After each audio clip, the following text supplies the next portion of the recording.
வணக்கம். இன்று ஈகை அதிகாரத்தின் 7வது குறளுக்கு நாம் செல்லலாம். பசி என்பது ஒரு நோய் இல்லையா? பசித்தவனுக்கு எதையாவது சாப்பிடணும் அப்படின்னு ரொம்ப ஒரு வருத்தமும் அந்த உணவின் பால் ஒரு ஈர்ப்பும் ஏற்படும். சாப்பிட்டுக்கிட்டே இருக்கிறவங்களுக்கு அதை பற்றி தெரியாது. ஆனால் உணவு இல்லை என்று வருந்துபவர்களுக்கு அது எவ்வளவு பெரிய கொடுமை என்பது புரியும். நம்மளாம் வெளியில் போகிறோம் இல்லையா? எங்கேயாவது போகும்போது பார்த்திங்கன்னா சாப்பிட்றதுக்கு கொஞ்சம் நேரம் ஆகிடும். நம்ம சாப்பிட்ற டைம் தாண்டி போயிடும். அப்போல்லாம் என்ன பண்ணுவோம் எல்லாம்?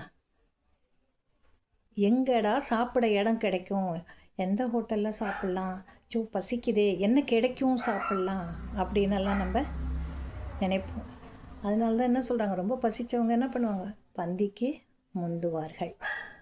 அதுவும் இந்த காலகட்டத்தில் என்னென்னா நிறைய பேருக்கு நோய்கள் இருக்கின்றன. அதனால் அவங்கெல்லாம் என்ன பண்ணுவாங்க, பசி தாங்க மாட்டாங்க. அது ஒரு நோய் போன்றது தான்.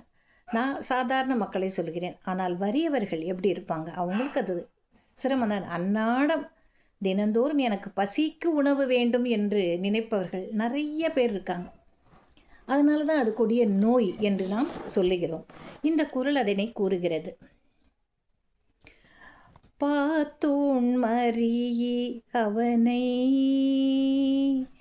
பசி என்னும் தீப்பிணி தீண்டல் அரிது. பார்த்தோன் மறியி அவனை பசி என்னும் தீப்பிணி தீண்டல் அரிது. இதற்கு என்ன பொருளை வள்ளுவ பெருந்தகை நமக்கு கூறுகிறார் என்று நாம் பார்க்கலாம்.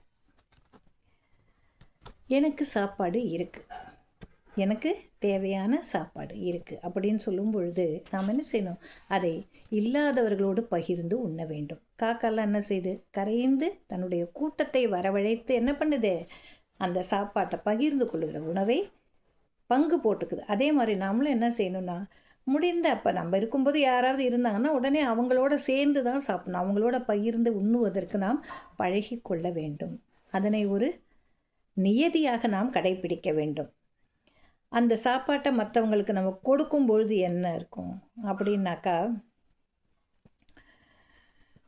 நமக்கு என்ன கிடைக்கும் அப்படின்னாக்கா, இந்த பசி என்ன சொல்லக்கூடிய நோய் நம்மை அண்டாது. மற்றவர்களுக்கு நாம் கொடுத்து நாமும் அவர்களோடு பகிர்ந்து உண்ணும் பொழுது பசி என்னும் தீய நோய்ங்கிறத எப்படி சொல்கிறாரு, தீப்பிணி. பசிச்சா என்ன சொல்லுவோம், கபகபன்னு எரியுதுன்னு சொல்லுவோம்ல, அதான் தீப்பிணி. அந்த நோய் நம்மை ஒருபோதும் அண்டாது. ஆகவே உணவுக்கு இருப்பவர்கள் பகிர்ந்து உண்ணுங்கள். இதனையே இந்த குறள் வலியுறுத்தி கூறுகிறது. நன்றி. நாளை நாம் பார்க்கலாம்.